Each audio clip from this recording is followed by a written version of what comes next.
प्रधानमंत्री नरेंद्र मोदी को आप सुन रहे थे। उन्होंने अपने जब भाषण की, अपने संबोधन की शुरुआत की तो उन्होंने कहा कि राम की कृपा से ही उनके दर्शन और अभिषेक का सौभाग्य प्राप्त होता है। उन्होंने कहा कि वक्त दूर नहीं है जब अनगिनत लोग अयोध्या का रुख करेंगे और अयोध्या वासियों की जिम्मेदारी होगी कि वो उनका ख्याल रखें। इसलिए मैं अयोध्या वासियों को ये जिम्मेदारी देता हूं। उन्होंने बात कही कि किस तरह से देश के लोक संस्कृति और परंपरा को आगे बढ़ाया जा रहा है। उन्होंने कहा कि पहले काशी जाते थे तो घाटों पर हर तरफ गंदगी दिखाई देती थी, अयोध्या आते थे सरयू तट पर भी काफी ज्यादा गंदगी रहती थी, लेकिन पिछले 8 साल में किस तरह से इन धरोहरों को सहेजने का, संवारने का और सुंदर बनाने का काम हुआ है। और ये तस्वीरें तब की आप देख रहे हैं जब राज्याभिषेक कर रहे थे प्रधानमंत्री नरेंद्र मोदी, प्रभु श्री राम का, माता सीता का और साथ ही साथ वहां पर बैठे हनुमान जी का। और ये तस्वीरें उस वक्त की थी और ये अभी आप तस्वीरें देख रहे हैं रामलला के दर्शन की, जब तस्वीर जहां पर भी प्रधानमंत्री मोदी गए थे दर्शन के लिए। लेकिन अब आपको बता दें कि प्रधानमंत्री के संबोधन की बड़ी बातें प्रधानमंत्री ने साफ तौर पर आज जिक्र किया कि किस तरह से इन तमाम जगहों को, चाहे वो काशी हो, चाहे वो उज्जैन महाकाल हो, चाहे वो अयोध्या हो, अयोध्या इन घाटों को, इन जगहों को कैसे संवारा जा रहा है। और आज दीपोत्सव की ये तस्वीरें आप देख रहे हैं जहां 15 लाख दियों से अयोध्या जगमग कर रही है और दीपोत्सव का 6वां साल है। प्रधानमंत्री मोदी थोड़ी देर में राम की पैड़ी पहुंचेंगे। वहां की कैसी अद्भुत तस्वीरें हैं हमारे संवाददाता रुचि कुमार आपको दिखा रहे हैं, आपको लिए चलते हैं। अयोध्या में सरयू के किनारे राम की पैड़ी पर दिए जगमगाते हुए दिख रहे हैं। 37 घाट हैं जिसमें ये दिए सजाए गए हैं। 17 लाख दिए जलाए गए हैं। रोशनी से जगमगा रही है राम की पैड़ी, सरयू का किनारा। जहां तक नजर जाएगी रोशनी ही दिखाई देगी। दियों की कतार है, बहुत खूबसूरत पूरा ये नज़ारा है। और बीच का एक घाट है, उसमें राम दरबार भी दियों के जरिए सजाया गया है। तो ये वॉलंटियर्स ने काम किया है। 22,000 वॉलंटियर्स लगे हैं इन दियों को लगाने में, उनमें तेल भरने में, उनमें बाती लगाने में और उसको प्रज्वलित करने में। वर्ल्ड रिकॉर्ड आज बन रहा है अयोध्या में नया। पूरा घाट रोशनी से जगमगाया हुआ है। राम की पैड़ी है, इधर सरयू जी है, सरयू का जल इस राम की पैड़ी पे आता है। तो बहुत सुंदर नज़ारा है।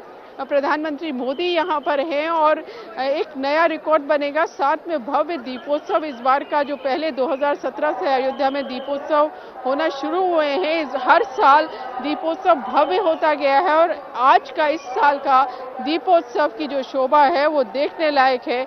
तो कोशिश यही है कि जिस तरह से त्रेता युग में जब श्री राम 14 साल का वनवास काटकर अयोध्या आए थे, अयोध्या जैसी सजी थी, आज कलयुग में भी कुछ अयोध्या उसी तरह से सजे। राम जन्मभूमि में 1 लाख दिए जलाए गए हैं। पूरी अयोध्या दियों से, रोशनी से जगमगा रही है और जबरदस्त उत्साह है। सिर्फ अयोध्या के लोग नहीं, पूरे देश के लोग आए हैं इस दीपोत्सव में शामिल होने के लिए।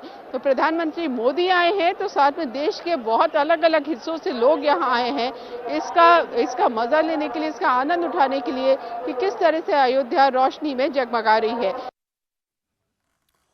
और फिर बातचीत करने के लिए सुधांशु त्रिवेदी हमारे साथ जुड़ गए, सांसद हैं बीजेपी के। स्वागत है आपका। ओम जी उपाध्याय हमारे साथ जुड़ गए हैं, आप जानकार हैं। इसके अलावा हमारे साथ हर्षवर्धन त्रिपाठी हमारे साथ जुड़ गए हैं, पत्रकार और जानकार दोनों हैं आप।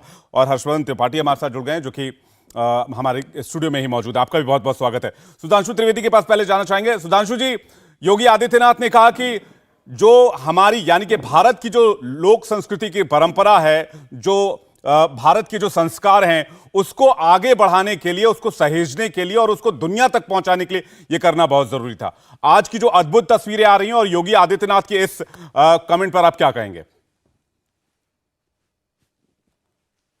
देखिए, हम ये कहना चाहेंगे कि भगवान राम का जो आदर्श है वो मनुष्य जाति के श्रेष्ठतम मूल्यों का आदर्श है। उदाहरण के लिए दुनिया का इतिहास भरा पड़ा है कि भाई भाई को मारकर गद्दी पे बैठा और तमाम जगहों तो बेटा बाप को मारकर गद्दी पे बैठा। आप सोचिए उसके कंट्रास्ट में वह आदर्श कि पिता के एक वचन पे वन चले जाना राज्य छोड़कर, और भाई का दूसरे भाई के साथ वन जाना, जिसको शासन मिले वो खड़ाऊ रख के शासन करे। मुझे नहीं लगता है कि दुनिया में कहीं इतने श्रेष्ठ मानवीय मूल्य होंगे।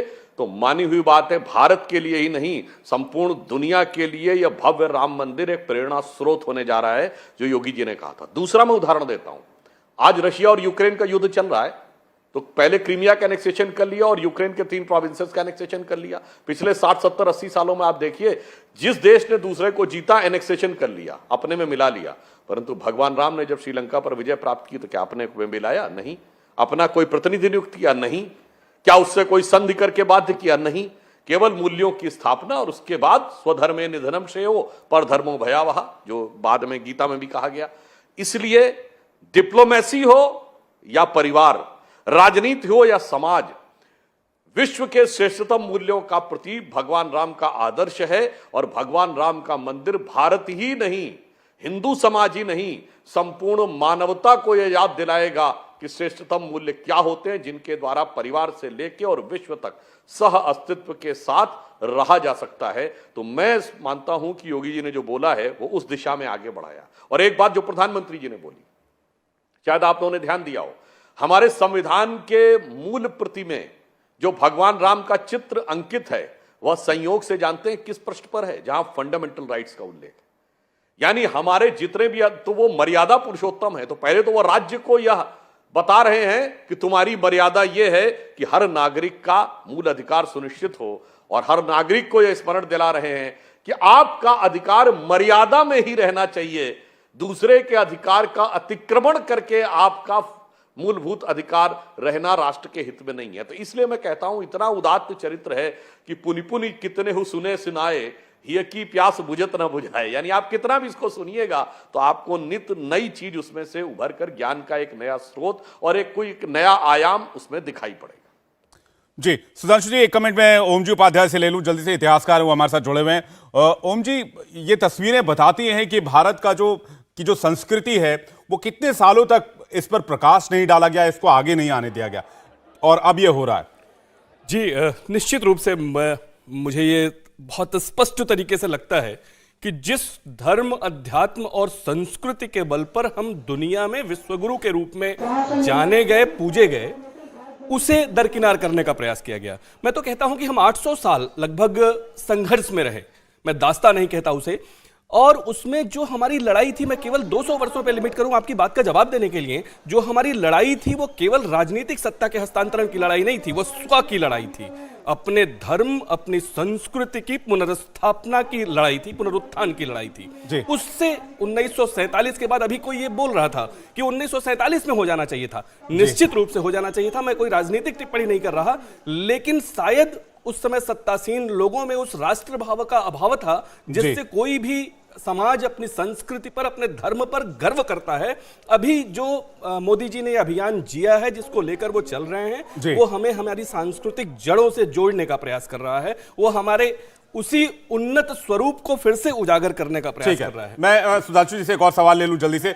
सुधांशु जी, बहुत लोग विपक्ष में कहते हैं कि भारत एक सेकुलर राष्ट्र है और ये सब करने की क्या जरूरत है? देखिए, अगर सेकुलर है तो उदाहरण प्रधानमंत्री जी के उद्बोधन में है। दक्षिण कोरिया की सरकार के सहयोग से यहां पर एक उपवन बन रहा है, क्योंकि दक्षिण कोरिया की फर्स्ट लेडी और एक अनुमान के अनुसार 50 से 60 लाख लोग दक्षिण कोरिया में यह मानते हैं कि वो भगवान राम के वंश से हैं। वो हिंदू है क्या? ये बताइए। थाईलैंड का राजा टाइटल होल्ड करता है, किंग रामा द 10th, जो अभी वर्तमान राजा है, वो हिंदू है क्या? जिसी एक देश के नेशनल ब्रॉडकास्टर पर प्रतिदिन रामायण आती है, वो इंडोनेशिया, जो दुनिया का सबसे बड़ा मुस्लिम देश है। और मैं एक और बात कहना चाहता हूं, शायद किसी को अटपटी लगे, इजिप्ट के सारे राजा फेराहो माने जाते हैं ना। फेराहो राजाओं का नाम सुना होगा। फेराहो डायनेस्टी का पहला राजा कौन है? रामसेस। अब ये मैं इतिहासकारों के शोध पे छोड़ता हूं, ये रामसेस शब्द कहां से आ गया? अरे साहब, हरे राम हरे कृष्णा मूवमेंट तो पूरे यूरोप में चला, जो क्रिश्चियन था। तो किसी भी मत संप्रदाय को मानने वाले लोग हों, भगवान राम से आदा तो आकर्षित किसी ने किया ही नहीं, सभी धर्म वालों को। अब इसमें भी किसी को यदि सांप्रदायिकता नजर आती हो तो मैं उसे कहूंगा, जाकी रही भावना जैसी, प्रभु मूरत देखी तिन तैसी। एक बिंदु और कहना चाहूंगा, जैसा भी उपाध्याय जी कह रहे थे, आज दीपावली है। दीपावली जानते हैं कब होती है? कार्तिक मास की अमावस्या को। इस दिन सदैव सूर्य तुला राशि पे होता है, जो ज्योतिष के अनुसार उसकी नीच राशि मानी जाती है। यानी यह पॉइंट जानते क्या होता है? This is the point at which the earth is farthest from the sun. सूर्य से सर्वाधिक दूरी पर होती है इस समय धरती, इसलिए यह वाली अमावस्या सबसे गहरी काली अमावस्या होती है। इसीलिए इसी अमावस्या के दिन दीप का पर्व मनाया जाता है। चूंकि हम वेदों के असतो मां ज्योतिर्गमय मृत्योर्मामृतम गमय का सिद्धांत मानते हैं। अब ये बताइए किसको पता था आज से 100-125 साल पहले कि इस पॉइंट पे फारदेस्ट होता है, इसलिए ये डार्केस्ट नाइट होती है और 15 अप्रैल के आसपास वो राइज करना शुरू करता है, तो उस जमाने में ब्राइटेस्ट की तरफ बढ़ते हैं। इसलिए यह हमारी धर्म संस्कृति के गौरव के साथ कहीं ना कहीं विज्ञान में भी जो हमारी सटीकता थी उसका भी स्मरण कराता है। हमें यह भी ध्यान रखना चाहिए। सुधांशु जी, प्रधानमंत्री ने एक लाइन कहा था, वो भी मैं कहूं कि इससे पहले ये सब चीजें नहीं होती थी। साथ में उन्होंने ये भी जोड़ा कि राम धर्म के साक्षात स्वरूप है, उन्होंने हर उम्र में कर्तव्य निभाया और मर्यादा पुरुषोत्तम इसलिए कहे जाते हैं। देखिए, ये बात बिल्कुल सही है। 47 के बाद, मैं बचपन की बात बता रहा हूं, एक कार्यक्रम में गया था जब राम मंदिर का आंदोलन का मामला शुरू हुआ, तो लोगों ने कहा 47 में क्यों नहीं सॉल्व हो पाया। तो जो वक्ता महोदय थे उन्होंने थोड़ा हास्यात्मक लहजे में कहा था कि जब पूछा गया कि सोमनाथ सॉल्व हो गया तो ये क्यों नहीं हो पाया, तो उन्होंने कहा सोमनाथ सरदार पटेल के प्रोविंस में पड़ गया था तो आजादी के साथ ही सॉल्व हो गया, ये नेहरू जी के प्रोविंस में पड़ा तो आज तक उलझा ही रहा।